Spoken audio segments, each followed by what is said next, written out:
ज़िंदगी में नाकामियाँ, बुरा वक्त, नुकसान ऐसी चीज़ें होती हैं जिनसे आप वक्त रहते निकल जाते हैं। नुकसान फ़ायदे में बदल जाता है, नाकामियाँ कामयाबियों में बदल जाती हैं।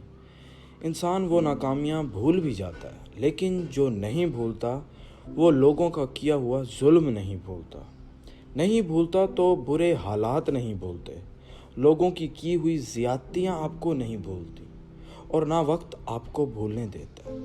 ये ऐसी ज़्यादतियाँ होती हैं जिनके बारे में आप किसी से बात नहीं करते, किसी को कुछ नहीं बताते और चुपचाप ये जुल्म सहते रहते हैं और अंदर ही अंदर एक दुनिया बना लेते हैं। लोग शिकायत करते हैं कि उन पर मुश्किलात हैं, वो मुश्किलात का शिकार हैं, लेकिन वो हकीकत से कोसों दूर होते हैं।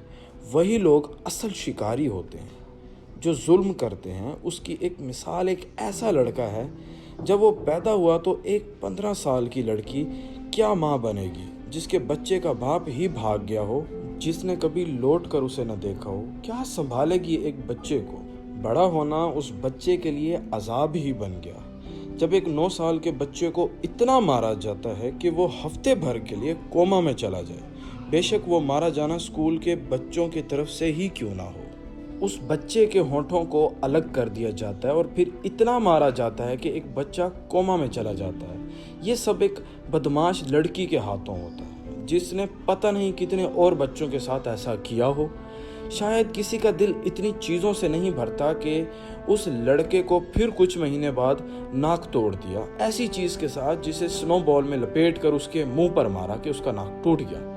कुछ चीज़ें यहीं नहीं रुकती, वक्त गुजरने के साथ साथ उनकी शिद्दत में इजाफा हो जाता है। बाथरूम में एक पेशाब करता इंसान कैसे ही ख्यालात में होता है कि उसे नहीं पता होता कि क्या चीज़ आगे उसका इंतज़ार कर रही है।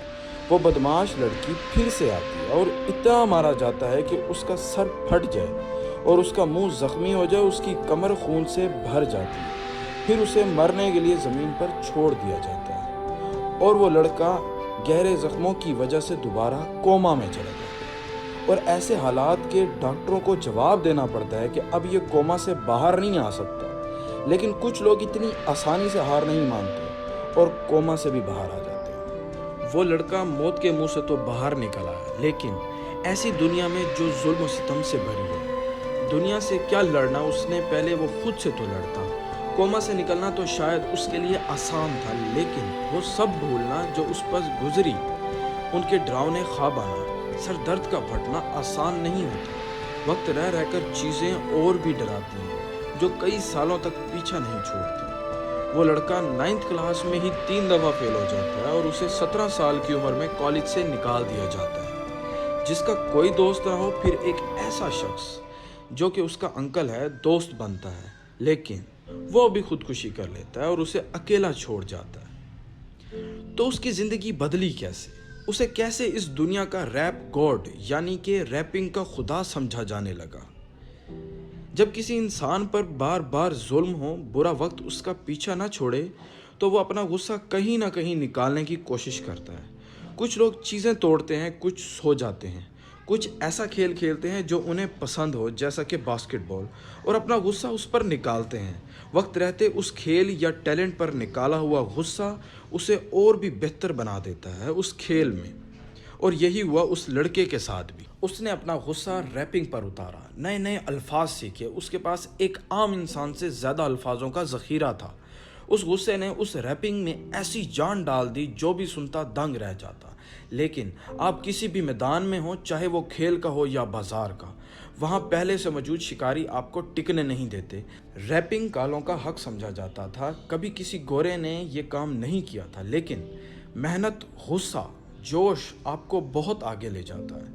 इसने रैपिंग के कई मुकाबले जीते। बुरे हालात कब तक चलते हैं? एक ना एक दिन ख़त्म होने ही होते हैं। इसी तरह एक दिन डॉक्टर ड्रे की नज़र इस लड़के पर पड़ी, जिसके साथ मिलकर उसने दुनिया का रुख ही बदल दिया। रैपिंग सिर्फ एक किस्म ही नहीं थी, बल्कि ये अल्फाज थे। जो कुछ उन पर गुजरा, उससे बहुत सौ के हालात बदले। नौजवानों ने अपने ऊपर गुजरे हुए हालात लोगों तक रैपिंग के ज़रिए पहुँचाए। आप अपने गुस्से का इस्तेमाल किस तरह करते हैं, ये आपको सोचना है कि आप उससे कितना फ़ायदा उठा सकते हैं और अपने आप को किस तरह नुकसान पहुँचा सकते हैं।